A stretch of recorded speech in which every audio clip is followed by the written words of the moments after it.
Steno Wale Babu welcomes you.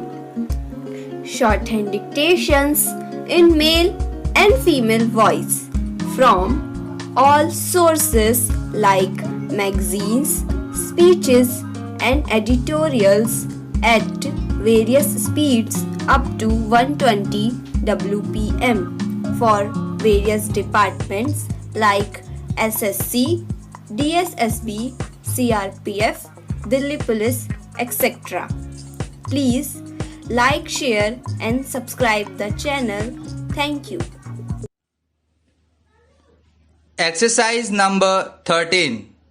I am happy that the government has emphasized its commitment to non-alignment, but in the process of their commitment to non-alignment, they have tried to use the phrase genuine non-alignment. I shall not quarrel with my friend about words. But what is non-alignment? Non-alignment is not a mantra. Non-alignment is the basic fundamental right of every sovereign country.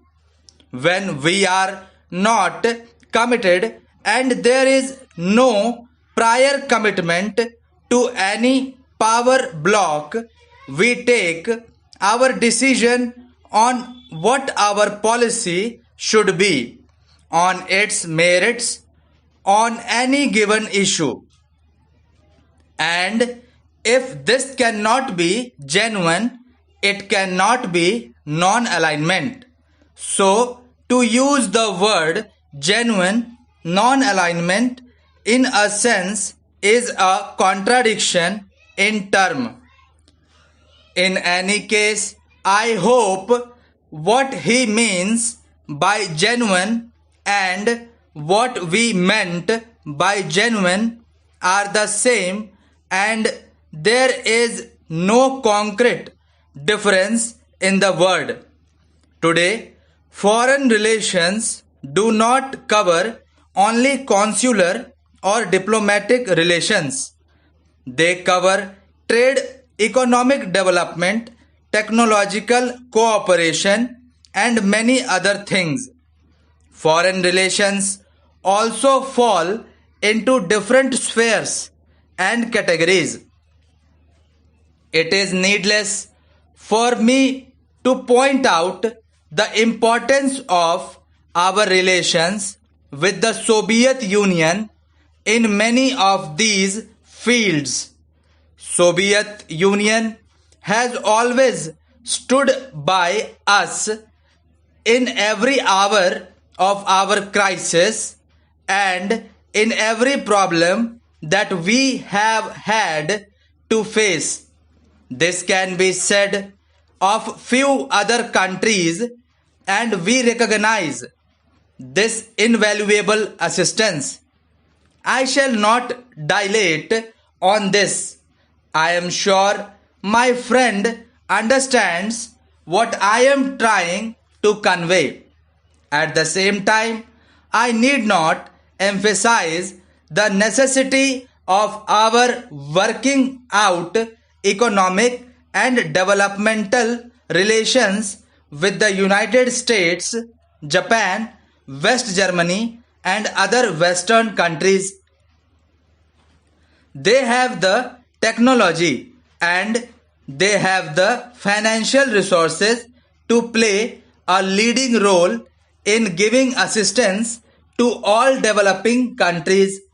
But when we have to recognize the complementary nature of any assistance that we can get either from the Soviet Union or from the Western countries, this complementary nature of assistance is very clear and does not require any elaboration. There is one other aspect to which I would like to draw the attention of the Honorable Minister. This is very often forgotten. We are not really an underdeveloped country. Next to the United States and USSR, the largest reservoir of technological skills do exist in India. It is unfortunate that we have not been able to utilize fully the technological manpower and trained skills that we have in this country in plenty. However, this very reservoir of technological skills and trained manpower can become a useful element and an asset in our foreign relations. We can, in certain fields, become an aid giving country. Giving of aid does not necessarily mean giving only financial aid. We can very well compete with the so called developed countries in certain fields through the export of our technology and skills, such as in sugar, in cement, in textiles, and in many other fields. In fact, we can probably be more helpful to the less developed countries than the highly developed and complex technologies of the West. This is a field which needs to be carefully explored in our foreign relations. In the context of our extremely friendly relations, which the Honorable Minister mentioned with countries like Iran and the Arab states, our technical services can be offered to mutual advantage, and this could become an extremely useful cementing factors in our relations. This would apply with equal emphasis to the countries of Africa and Southeast Asia. While on this subject, I would like to give one interesting instance. One of my colleagues in this house was telling me the other day that he once suggested that we take on the technical survey free of cost of the hydroelectric potential of Indonesia and how this could have been a contribution from us to the development process of Indonesia. This is a field where we have the manpower, the skills, and the competence. I do not know what became of this suggestion. Probably this is buried in bureaucratic files neatly tied up with the red tape. I am not disclosing any secret if I were to recall one of my own experiences in this context. Some years ago, I made a submission to the Ministry of External Affairs that we should consider assisting Zambia on the building of the railways.